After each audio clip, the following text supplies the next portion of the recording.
직무대행이라고 하는 그것은요, 직무를 맡은 사람이 부재 중일 때, 공석일 때 그 일을 대신 맡아서 담당하는 것을 직무대행이라고 합니다.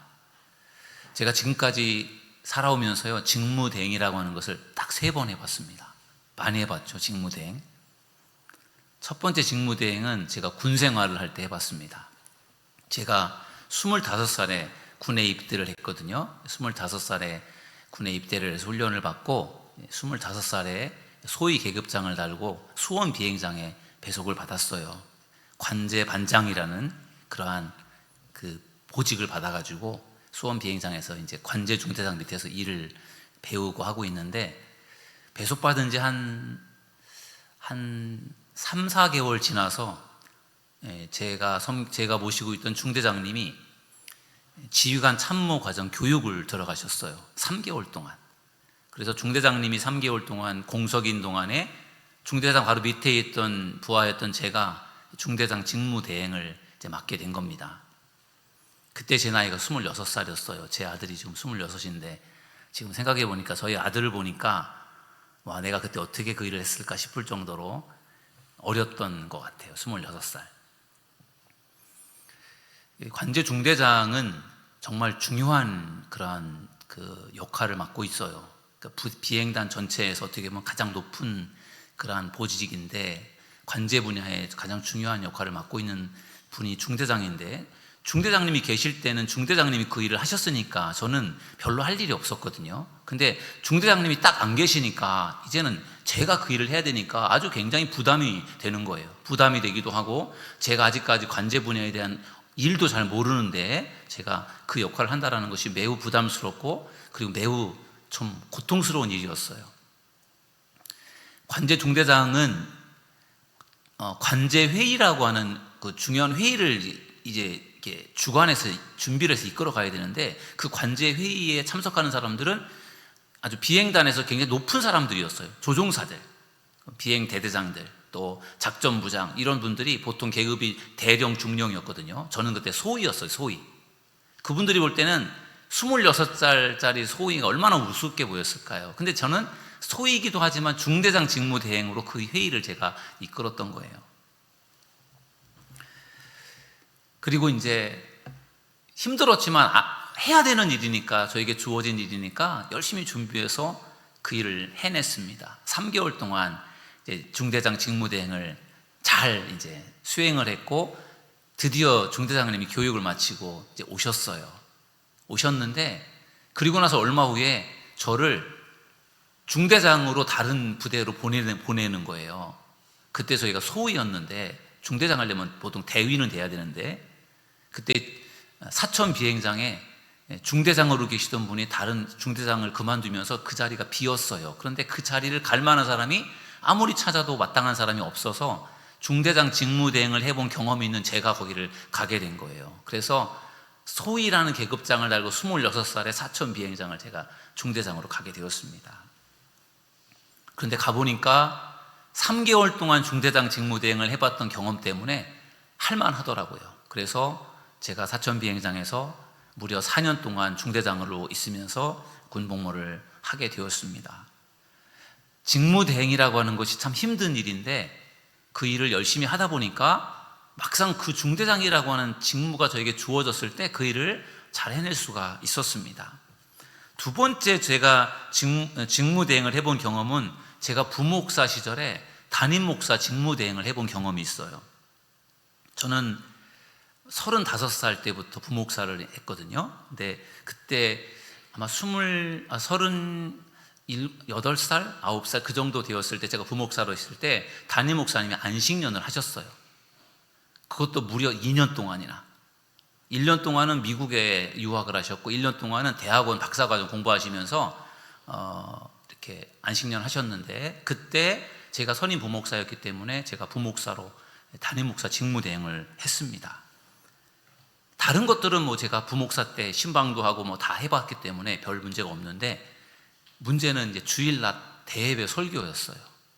그때 교회가 한 1000명 정도 모이는 교회였거든요. 그런데 담임 목사님이 안 계신 동안에 이제 선임 부목사였던 제가 이제 주일날 설교를 이제 대예배 설교를 하게 된 거예요. 그러니까 그때 제가 38살이었으니까 좀 어떻게 보면 한참 어렵기도 했고 아주 부담스러운 그러한 시간이었어요. 그래서 주일날 설교를 위해서 부담스러우니까 설교를 어떻게든지 잘 해야 되잖아요. 담임 목사님이 워낙에 설교를 잘 하셨던 분이기 때문에 그래도 제가 웬만큼 해야지, 잘 너무 못하면 안 되잖아요. 그러니까 저로서도 설교를 어떻게든지 잘 해보려고 이제 몸부림을 쳤었는데, 그때 이제 설교 준비를 위해서 제가 금요철야를 마치면 기도원에 갔었어요. 강화에 있는 기도원에 가서 설교 준비를 하고 토요일 날 거기서 설교를 준비를 해놓고서 이제 그리고 이제 토요일 날 뭐 저녁 때쯤 이렇게 돌아오곤 했었는데, 그때 이제 금요철야를 하게 되면 보통 11시 정도 끝나니까 그때 차를 몰아서 강화를 가면 12시, 밤 12시가 되거든요. 그러면은 피곤하니까 가다 졸기도 하고 막 그랬어요. 근데 그래도 아무튼 그 기도원에 들어가서 거기서 그냥 조용하게 주일날 설교를 준비하고 이제 그랬던 시간들, 한 1년 정도는 그랬던 것 같아요. 그래서 그렇게 시간을 보내면서 아마 그 시간이 저에게는 참 힘든 시간이기도 했지만 또 많은 사람들 앞에서 제가 부목사였지만 대예배 설교를 하면서 또 훈련되는 시간이었던 것 같기도 하고요. 아무튼 힘든 시간이었지만, 아주 부담되는 시간이었지만 그러나 그것이 또 저에게 돌아보니까 또 유익한 시간이었던 것을 또 깨닫게 되었습니다. 그리고 나서 제가 나중에 이제 직무대행이 맞춰지고 담임 목사님이 담임 목사님 안식년 마치고 들어오셨다가 또 다른 교회로 이제 이동을 하시고 담임 목사님 바뀌고 이런 과정 속에서 결국 이제 교회를 개척하게 되었고, 그리고 이제 담임 목사가 되어서 지금까지 이제 목회를 하고 있습니다. 제가 부목사 시절에 담임 목사 직무대행을 해봤던 경험들이 제가 교회를 개척하고 담임 목회를 하는 데 있어서 큰 도움이 되었어요. 담임 목사 직무대행을 하면서 다 해보다 보니까 그것이 저에게는 큰 유익이고 도움이 되었다는 것을 알게 되었습니다. 힘든 일이고 아주 부담스러운 일인데, 그러나 그것이 저에게는 굉장히 성장이 되는 그런 시간이었던 것 같습니다. 세 번째로 제가 직무대행을 해본 경험은 감리사 직무대행을 해본 경험이 있어요. 제가 선교부 총무로, 지금 저희 교회가 속해 있는 지방이 세인천 지방인데, 세인천 지방의 선교부 총무를 제가 하는 도중에 그때 우리 지방 안에 Y교회라고 하는 교회에 문제가 생겨서 그 교회 때문에 굉장히 지방이 어수선하고 시끄러웠고, 그 문제 때문에 결국은 감리사님이 도중하차를 했어요. 감리사님이 중간에 거의 끝나실 무렵에 돼서 감리사님을 이제 사임하게 되었고 감리사님이 공석이 되었어요. 그래서 그때 이제 선임 총무였었던 선교부 총무는 제가 결국 감리사 직무대행을 한 4개월 정도를 하게 된 것 같아요. 제가 감리사를 했던 때가 53살 때니까 아마 그때가 선교부 총무를 할 때 아마 제가 한 53살 정도 됐을 때 같아요. 그래서 그때 선교부 총무로서 감리사 직무대행을 이제 맡아서 하게 되었어요. 근데 그때는 뭐 그 교회로 인해서 지방도 분위기가 안 좋고 굉장히 감리사라고 하는 그 위치가 굉장히 힘든 그러한 자리였었거든요. 그래서 직무대행을 하면서 힘든 시간을 보냈지만 또 나름대로 또 잘 감당할 수 있었어요. 부목사로서 직무대행을 할 때도 그랬고, 또 선교부 총무로서 감리사 직무대행을 할 때도 그렇고, 그 자리가 매우 부담스럽다 보니까 기도할 수밖에 없었고, 그리고 또 더 그 일들에 실수하지 않으려고 더 신경을 써야만 됐고, 그랬던 시간들이 힘들고 피곤하고 어려웠지만, 그런데 결국은 유익한 시간이 되었던 것을 저는 알게 되었습니다. 선교부 총무로 감리사 직무대행을 하고, 그리고 나서 그 다음에 제가 감리사가 되었습니다. 세인천 지방 16대 감리사가 되었는데, 사실 그때도 제가 감리사를 할 그러한 상황은 아니었어요. 저보다 훨씬 선배되는 그러한 목사님들도 많으시고, 그런데 아무튼 그 지방에 있는 문제가 있는 교회로 인한 복잡한 문제들로 인해서 감리사에 정확한 자격이 있어야 되고 교회에 문제가 없어야 되고 여러 가지 이런 그 것들을 다 따지다 보니까 결국은 제가 그 일을 이제 해야 되는 상황이었습니다. 그래서 결국은 이제 감리사를 맡아서 하게 되었습니다. 그러고 보니까 저는 직무대행을 한 다음에는 꼭 그 일을 맡아서 하게 됐더라고요. 중대장 직무대행을 하고 나서 중대장이 됐고, 부목사로서 담임목사 직무대행을 하고 나서 담임목사가 되었고, 그리고 나서 감리사 직무대행을 하고 나서 감리사가 되었어요. 앞으로 제가 또 직무대행을 뭘 할지 모르겠지만 아무튼 간에 직무대행이라고 하는 자리를 제가 걸쳐서 실제로 그 역할들을 하게 되는 것을 보면서 그것도 참 하나님의 큰 은혜다, 그런 생각을 하게 되었습니다. 직무대행이라고 하는 자리가 아주 부담스러운 자리예요. 피곤한 자리예요. 힘든 자리예요. 그런데 그 일을 나름대로 열심히 해내다 보니까 그것을 통해서 성장하게 되고, 그것을 통해서 결국은 저에게 그 직무 대행이 아니라 그 직무를 하게 되는 그런 역할이 맡겨졌을 때 그것을 잘 해낼 수 있도록 제가 그것을 감당할 수 있는 사람으로 성장이 되어 있었던 것을 보면서, 그런 훈련의 시간들이 결국은 내가 손해보는 것 같고 내가 뭔가 정말 괜한 일을 하는 것처럼 느껴질 수 있지만 결국은 그것이 유익이 되더라, 그런 생각을 하게 되었습니다. 여러분, 고난이라고 하는 것도 그런 것 같아요. 오늘 설교 제목을 제가 고난의 축복 이렇게 잡았는데, 여러분, 고난, 우리가 인생을 살면서 겪게 되는 고난들이 참 많잖아요. 여러분들도 아마 크고 작은 많은 고난들을 겪으면서 지금까지 살아오셨으리라고 생각을 합니다. 근데 고난이라고 하는 것이 정말로 힘들고 어려운데 지나고 나면, 겪고 나면 그 고난이 힘들었지만 그것이 내게 그래도 참 유익했구나, 그런 생각이 참 많이 들어요. 그때는 그렇게 힘들었는데 지나고 나니까 내가 왜 그렇게 힘들어했을까, 그런 생각이 들기도 하고, 그 힘들었던 시간들이 추억처럼 느껴지기도 하고, 그때 내가 힘들었는데 내가 잘 버텨내서 그것을 내가 잘 견디내고 버텨서 내가 오늘에 이르렀구나, 그런 것을 생각하게 되더라고요. 여러분, 하나님께서 여러분들에게 맡겨주신 사명이 있습니다. 집사님으로서의 사명을 맡겨주신 분이 계시고, 또 권사님으로서의 사명을 맡겨주신 분이 계시고, 또 장로님으로서의 사명을 맡겨주신 분이 계시고, 또 목회자로서의 사명을 맡겨주신 분이 계십니다. 근데 그 사명이요, 우리에게 참 부담이 될 때가 많아요. 부담이. 집사님보다는 권사님이 되었을 때 더 부담이 되고, 권사님보다는 또 장로님이 되었을 때 더 부담이 되고요, 또 목회자로서의 또 부담이 있어요.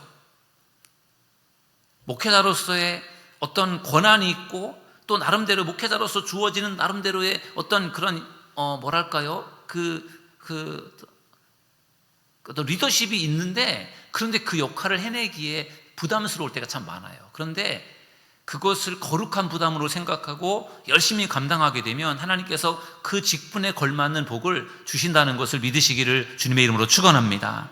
그래서 열심히 감당하는 것이 매우 중요해요. 집사님은 집사님으로서 열심히 감당하시고, 권사님은 권사님으로서 열심히 감당하시고, 장로님은 장로님으로서의 역할을 열심히 감당해 주시기를 주님의 이름으로 부탁드리겠습니다. 그러면 목회자는 목회자로서의 역할을 열심히 감당을 하는 거죠. 그러면서 교회가 아름답고 든든하게 세워지게 될 줄로 믿습니다. 오늘 신명기 26장 5절에서 9절의 말씀을 읽었는데요, 신명기는 모세의 마지막 설교예요. 모세가 이스라엘 백성들을 이끌고 애굽에서 탈출해 나와서 40년 동안 광야를 행진하면서 이제 요단강 동쪽 모압 땅까지 갔어요. 이제는 요단강을 건너면 이제 가나안 땅입니다. 40년 동안 정말로 힘들게 이제 이스라엘 백성들이 이끌고 광야 행진을 했는데, 이제 모압 땅에서 모세가 마지막으로 설교를 하고 이제 죽어요. 근데 모세가 마지막으로 설교를 하는데, 오늘 본문에 보면은 모세가 무슨 이야기를 하고 있는가 하면요, 애굽에서의 그 고난의 시간들, 그것을 회상하는 설교를 합니다. 요셉이 애굽의 총리로 있을 때 요셉의 가족들이 애굽으로 이주를 했어요. 가나안 땅에 살다가 이제 야곱의 이제 자손 70여 명이 이제 애굽으로 이주를 해서 애굽에서 살게 되었고, 요셉이 총리였기 때문에 나름대로 그들이 대접을 받으면서 호강하면서 잘 살았습니다. 그리고 많이 번성이 되었어요. 근데 요셉이 죽고, 그리고 요셉을 모르는 왕들이 세워지고 하면서 결국은 그 야곱의 후손들, 이스라엘 민족이죠, 그들은 결국은 노예화가 됩니다. 그래서 벽돌을 만들고 건물을 짓고, 그리고 억압을 당하고 착취를 당하는 그러한 괴롭힘을 당하고 학대를 당하는 그러한 일들로 그들이 이제 어려움을 겪게 되면서 무려 430년이라는 세월을 그들이 보내게 됩니다. 그 430년의 세월을 보내면서 그들이 노예로서 많은 노동을 하게 되고 많은 건물을 지으면서 그 애굽이라고 하는 나라가 결국은 스핑크스 이런 것들을 어마어마한 왕의 무덤들을 만들어낸 그런 나라지 않습니까? 그 애굽이라고 하는 그 나라가. 그러니까 그때 이스라엘 백성들이 막 그러한 엄청난 피라미드라든지 이런 것들을 짓는 그러한 일에 동원이 되어서 스핑크스라든지 피라미드라든지 이런 것들을 짓는데 동원이 되어서 그런 것들을 만들고 짓고 할 때 얼마나 그런 것들이 그들에게 힘들고 어려운 일이었겠습니까? 그러니까 그들이 시간이 지나면 지날수록 너무 힘들고 어려우니까 나중에 가서 이제 하나님을 찾게 됩니다. 오늘 우리가 읽은 본문 말씀 7절에 보면은요, 이렇게 말씀하고 있어요. 우리가 우리 조상의 하나님 여호와께 부르짖었더니, 너무 힘들고 어려우니까 하나님을 이제 찾는 거예요. 대체적으로 사람들은 편안하면 하나님을 잘 찾지 않습니다. 그리고 편안하면은요, 오히려 죄를 지어요. 그래서 편안한 게 좋은 게 아니라는 거예요. 왜냐하면 편안하면 하나님을 가까이 하지 않아요. 편안하면 오히려 죄를 가까이 하게 되는 거예요. 반대로 사람이 힘들면 힘들수록 더 하나님을 찾게 됩니다. 하나님께 부르짖게 됩니다. 더 하나님께 가까이 가게 되어요. 그래서 힘든 게 결코 나쁜 것은 또 아니라는 거예요. 참 희한해요. 좋은 게 좋은 거라고, 편안하면 아무 문제가 없으면 좋을 것 같은데 인생이 그렇지 않아요. 인생이 고난이 닥쳐오고 어려움이 닥쳐오면 그것이 끝나는 것 같고 너무나 고통스러운데, 그러나 그걸 통해서 또 찾아오는 유익이 분명히 있는 것입니다. 이스라엘 백성들이 애굽에서 고난당할 때 하나님 앞에 부르짖었어요. 그랬더니 하나님께서 그들에게 응답해 주셨습니다. 7절 말씀을 우리 함께 다 같이 한번 읽어보실까요? 7절 시작. 우리가 우리 조상의 하나님 여호와께 부르짖었더니 여호와께서 우리의 음성을 들으시고 우리의 고통과 신고와 압제를 보시고. 아멘. 부르짖으니까, 하나님께 너무너무 힘들고 고통스러워서 부르짖으니까 하나님께서 그 부르짖는 소리를 들으셨다. 그리고 그들이 얼마나 힘들고 어려운지를 보셨다라는 거예요. 부르짖었다라고 하는 것이 영어 성경에 cry out 이렇게 되어 있거든요. 완전 울부짖었다. 어린아이가 막 엄마에게 젖달라고 울부짖는 그런 것처럼 막 울부짖었던 그러한 울부짖음이에요. 너무너무 힘들고 어려워서 하나님 정말 제발 좀 살려주세요. 우리 좀 제발 좀 이 고통에서 벗어나게 해주세요 하면서 이스라엘 백성들 전체가 다 하나님 앞에 울부짖은 거예요. 그랬더니 그때 하나님께서 그것을 들어주신 줄로 믿습니다.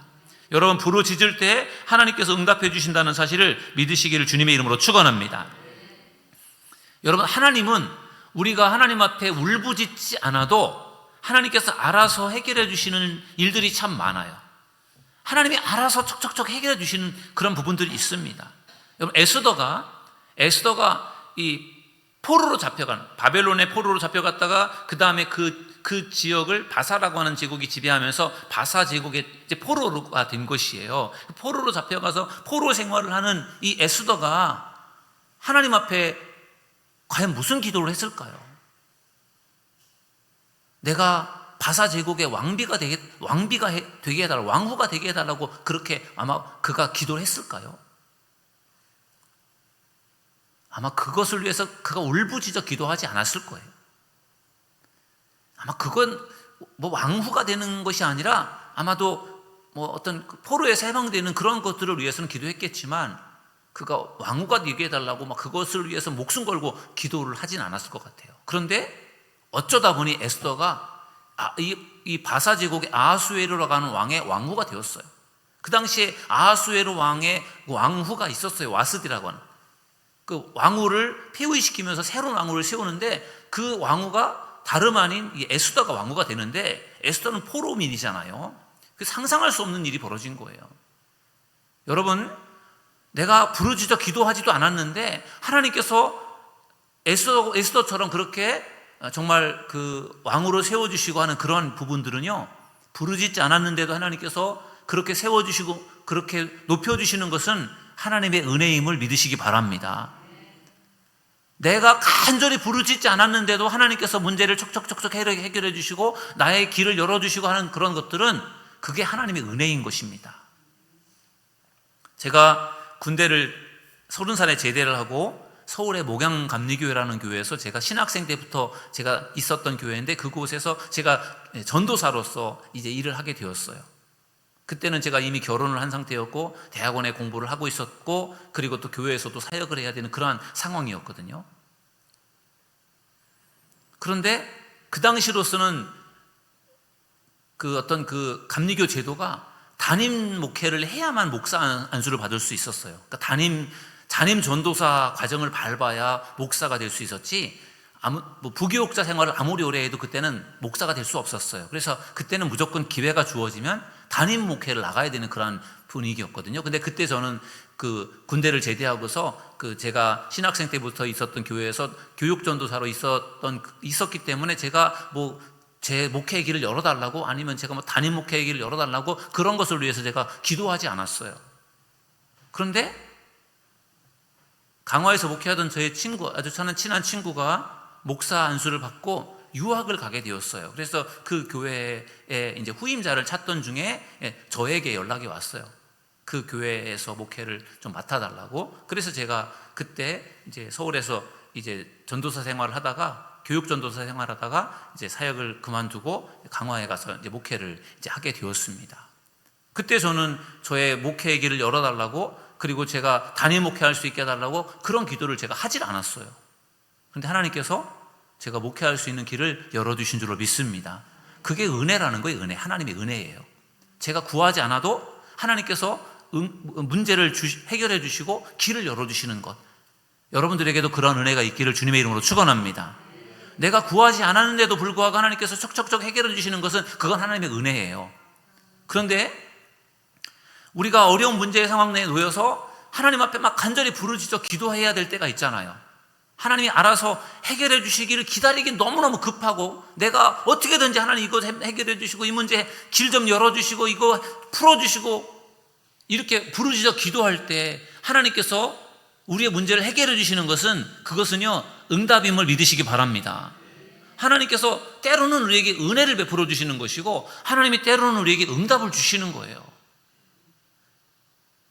하나님이 뭐든지 다 알아서 다 해결해 주시는 것이 아니고요, 하나님이 해결해 주시는 은혜도 있지만 우리가 부르짖어 기도할 때 하나님께서 해결해 주시고 응답해 주시는 하나님이심을 믿으시기 바랍니다. 한나가 아기를 낳지 못했잖아요. 불임 여성이었어요. 그런데 한나는 포기하지 않았어요. 하나님 앞에 나아가서 그가 실로에 있는 성막에 가서 하나님 앞에 부르짖어 기도했죠. 하나님, 저에게 아들을 주세요. 아들을 주시면 제가 그 아들을 하나님께 드리겠습니다. 오죽 아들을 얻고 싶었으면 그 아들을 낳게만 해주시면 하나님께 도로 바치겠다고 그렇게 서원하며 기도를 했겠습니까? 그때 한나는 하나님께서 때가 되면 주시겠지, 알아서 주시겠지, 그렇게 기다리지 않았어요. 처음에는 그렇게 기다렸겠죠. 그런데 시간이 지나도 아무 소식이 없으니까 부르짖어 기도한 거예요. 그때 하나님께서 한나의 기도를 들어주신 줄로 믿습니다. 한나에게 임신을 하게 하셨고 한나가 아들을 낳았는데 그 아들이 누구였죠? 사무엘이었죠. 그러므로 하나님 앞에 부르짖어 기도하는 한나가 응답받게 된 줄로 믿습니다. 그것은 응답이었어요. 하나님의 은혜가 우리에게 너무나 필요한데 하나님은 때때로 우리가 기도하길 원하세요. 부르짖길 원하세요. 우리가 하나님이 규모근 하나님도 아니신데 왜 우리가 그렇게 부르짖어서 간절히 기도해야 되느냐? 하나님이 때로는요 우리에게 그런 걸 원하시는 거예요. 하나님을 찾고 부르짖고 구하면 하나님께서 주실 것이다라는 믿음을 가지고 부르짖는 것을 하나님이 기대하시고 원하시는 것이고, 그렇게 우리가 기도하며 부르짖을 때 하나님께서 그것을 들으시고 보시고 응답해 주실 것을 믿으시기 바랍니다.